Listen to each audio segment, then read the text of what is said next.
ಮಕ್ಕಳ ಕಥೆ ತುಂಬಿದ ಲೋಟ ಮತ್ತು ಬುದ್ಧಿವಂತ ಗುರು. ಒಂದು ಪುಟ್ಟ ಹಳ್ಳಿಯಲ್ಲಿ ಒಬ್ಬ ಜಾಣ ಗುರುಗಳಿದ್ದರು. ಅವರ ಬಳಿಗೆ ಗೌತಮ ಎಂಬ ಒಬ್ಬ ಹುಡುಗ ಬಂದ.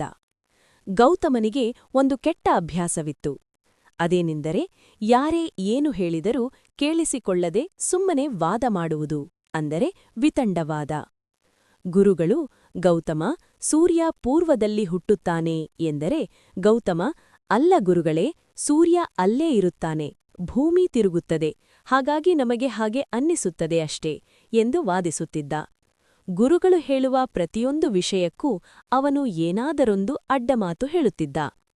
ಒಂದು ದಿನ ಗುರುಗಳು ಅವನಿಗೆ ಪಾಠ ಕಲಿಸಲು ನಿರ್ಧರಿಸಿದರು. ಅವರು ಗೌತಮನನ್ನು ಕೂರಿಸಿ, ಗೌತಮ, ನಿನಗೆ ಬಿಸಿ ಬಿಸಿ ಚಹಾ ಬೇಕೇ ಎಂದು ಕೇಳಿದರು. ಗೌತಮ ಖುಷಿಯಿಂದ ಹೌದು ಗುರುಗಳೇ ಎಂದ.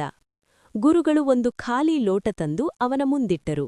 ನಂತರ ಕೆಟಲ್ನಿಂದ ಚಹಾವನ್ನು ಲೋಟಕ್ಕೆ ಸುರಿಯಲು ಪ್ರಾರಂಭಿಸಿದರು. ಲೋಟ ತುಂಬಿತು, ಆದರೂ ಗುರುಗಳು ನಿಲ್ಲಿಸಲಿಲ್ಲ. ಚಹಾ ಲೋಟದಿಂದ ಹೊರಕ್ಕೆ ಚೆಲ್ಲಿ ಮೇಜಿನ ಮೇಲೆಲ್ಲ ಹರಿಯತೊಡಗಿತು. ಇದನ್ನು ನೋಡಿ ಗಾಬರಿಯಾದ ಗೌತಮ, ಗುರುಗಳೇ, ನಿಲ್ಲಿಸಿ, ಲೋಟ ಈಗಾಗಲೇ ತುಂಬಿ ಹೋಗಿದೆ, ಇನ್ನು ಅದರೊಳಗೆ ಏನೂ ಹಿಳಿಯುವುದಿಲ್ಲ, ಸುಮ್ಮನೆ ಚಹಾ ವ್ಯರ್ಥವಾಗುತ್ತಿದೆ ಎಂದು ಕೂಗಿದ. ಗುರುಗಳು ಆಗ ಶಾಂತವಾಗಿ ನಕ್ಕು ಹೀಗೆಂದರು, ನೋಡು ಗೌತಮ, ಈ ಲೋಟದಂತೆಯೇ ನಿನ್ನ ಮನಸ್ಸೂ ಕೂಡ. ನಿನ್ನ ತಲೆಯಲ್ಲಿ ಈಗಾಗಲೇ ನಿನ್ನದೇ ಆದ ಹಠಮಾರಿ ಆಲೋಚನೆಗಳು ತುಂಬಿಕೊಂಡಿವೆ. ನಿನ್ನ ಮನಸ್ಸಿನ ಲೋಟ ತುಂಬಿರುವಾಗ ನಾನು ಎಷ್ಟೇ ಒಳ್ಳೆಯ ವಿಷಯಗಳನ್ನು ಹೇಳಿದರೂ ಅವು ಒಳಗೆ ಹೋಗುವುದಿಲ್ಲ, ಹೊರಗೆ ಚೆಲ್ಲಿ ಹೋಗುತ್ತವೆ. ಮೊದಲು ಬೇರೆಯವರು ಹೇಳುವುದನ್ನು ಕೇಳಿಸಿಕೊಳ್ಳುವ ಗುಣ ಬೆಳೆಸಿಕೋ, ಆಗ ಮಾತ್ರ ನಿನಗೆ ಹೊಸ ವಿಷಯಗಳು ತಿಳಿಯುತ್ತವೆ. ಗೌತಮನಿಗೆ ತನ್ನ ತಪ್ಪಿನ ಅರಿವಾಯಿತು.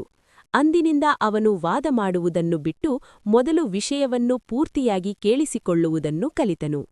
ಈ ಕಥೆಯ ನೀತಿ: ನಮಗೆಲ್ಲ ತಿಳಿದಿದೆ ಎಂದು ಅಂದುಕೊಂಡರೆ ಹೊಸತನ್ನು ಕಲಿಯಲು ಸಾಧ್ಯವಿಲ್ಲ. ಕಲಿಯಬೇಕಾದರೆ ಮೊದಲು ವಿನಯದಿಂದ ಕೇಳಿಸಿಕೊಳ್ಳಬೇಕು.